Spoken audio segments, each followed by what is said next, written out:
I am so pleased to greet Sergio Lopez-Pineiro today, the author of the recent publication, A Glossary of Urban Voids, which has been one of our best-selling publications this year at JOVIS. So Sergio, the most striking thing about your book is the fact that you tried to define something that is unnameable, something that actually eludes definition, which is the term an urban void. So I'm curious now, how did you methodologically approach these type of tasks, defining something without automatically labeling it? Hi, thank you, Sorana, for having me. So my initial approach to doing the book was actually doing a more normal reader, something that would be collecting texts of different authors. And it was in the midst of producing that reader that I became a little bit uncomfortable when introducing some of the text that I was collecting. I became uncomfortable of naming these spaces. And so I was trying not to name the space, not to label the space, but I had to use a term, but I couldn't use the same term all the time. And it was reducing characteristics and of the spaces. And it became a kind of like self-inflicting feedback loop. So it was at that point when I realized that maybe a normal reader was not the right way for me to approach the book, but actually that the book should be about figuring out how to label these spaces without giving them a name. And the only way to do that, the only way that I could come up with, was to then construct or assemble a glossary, collect all the terms that other people have been using to talk about these spaces without me giving it a name. And in that way, I would be able to collect all the different sensibilities, all the different voices, without necessarily putting my own at the forefront. I think you managed to do it very well. Thank you. Defined almost 250 terms to define an urban void from different perspectives. And throughout this research that you conducted, have you found your own connotation of the term urban void? I mean, I certainly have a more personal preference for certain terms that are used in the book or that people have used along the recent years. I still find that the generic one, urban void, I think it's actually a pretty good in certain sense, very limiting in others.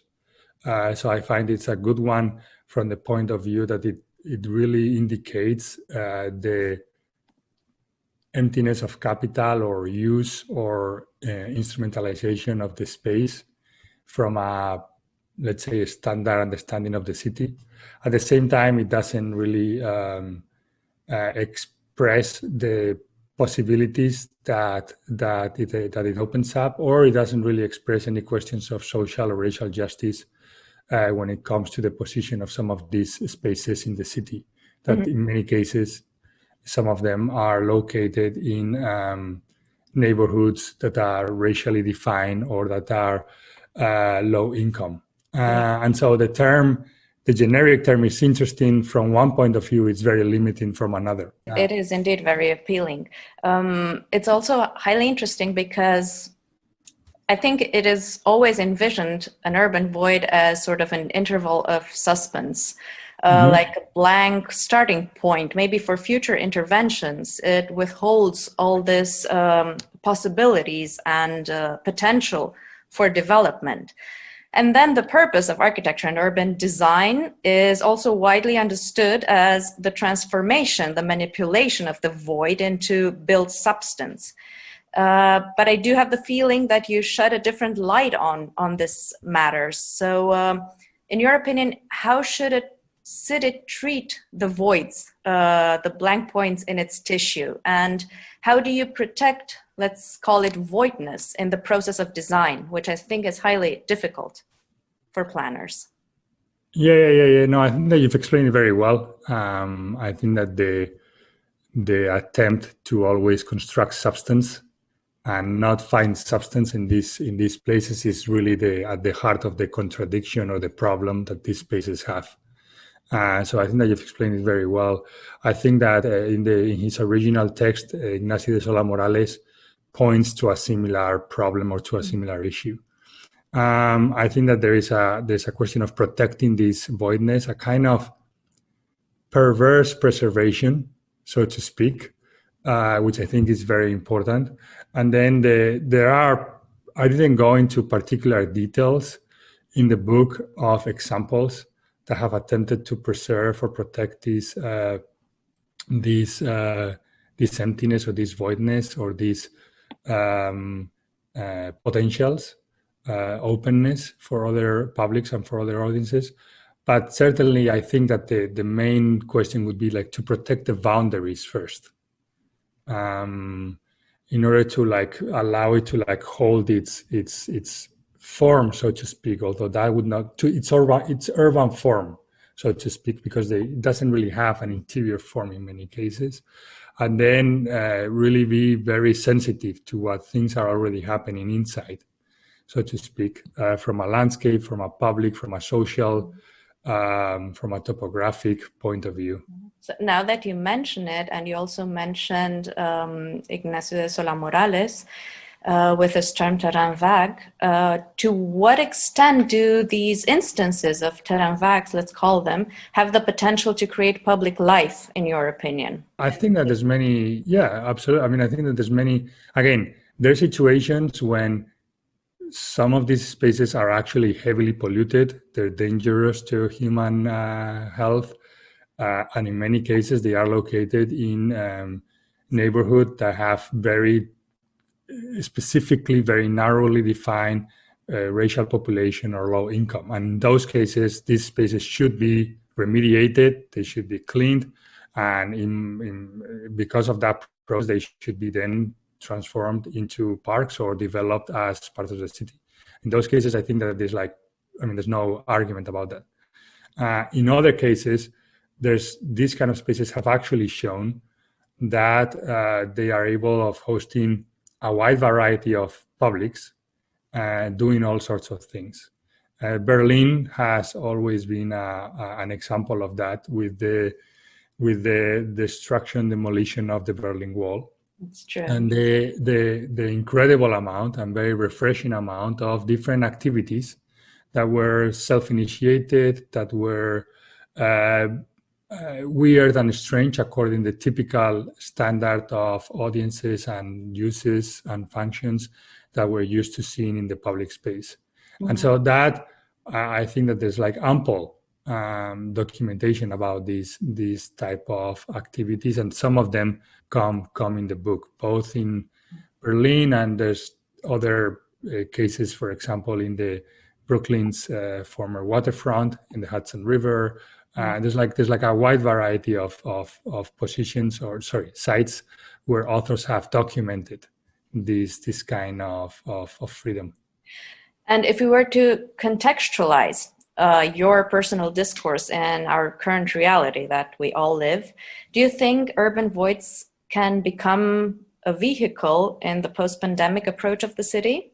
I think that's a very charged question. Again, I think that the way that different countries have approached the pandemic is very different. And so in Europe, I think that there's been, for the most part, a more cohesive approach by each of the national governments and by the European Union as a whole. And they've done a good job in order to flatten the curve, so to speak. And therefore, as a consequence, I think that the lives that have been saved have been more socially distributed through different populations. My understanding is that in the States, in the US, that has not been the case. I wouldn't want to respond to that question maybe in the context of the US, because the very uneven suffering that different populations have gone through in the US because of the federal governmental response in the US, I wouldn't want to get into that. Yes. In Europe, I think it would be a different matter. And I wonder if I wonder if the difference between a typical park and an urban void at this point would be relevant, and in what way. I haven't thought about that. Maybe it's just an open question that we can look into in a few months or years. Sergio, maybe one last question. You claim that your book is, and I'm reading from your book, should be considered a transversal section through the most relevant and unique positions and texts on the issue of urban void, which means that you have a wide range of disciplinary positions from different points of view gathered here. So if you would take your book and you would place it on a bookshelf, where would you see it best placed? Between which authors, researchers, or titles would you like to see it and enframe it? No, that's very interesting. I hadn't thought about that, actually. I hadn't thought about, but if I would have to put it in my bookshelf, I don't know. I don't know if I would put it next to some of the books that I have of Sola Morales in an area in the landscape area, closer to a book by Gilles de Seminy, and that maybe should be placed in that area, or it should be more in the urban design section. I think it actually shows the versatility of this book and the complexity that it has. You can place it in several shelves, and it would be a great neighbor to a lot of important publications, I might say. I hope at least that it would be a good neighbor. No matter where it is. Yes, that would be nice. So, Sergio, thank you very much. It's been a pleasure talking to you. Thank you very much, Sorana.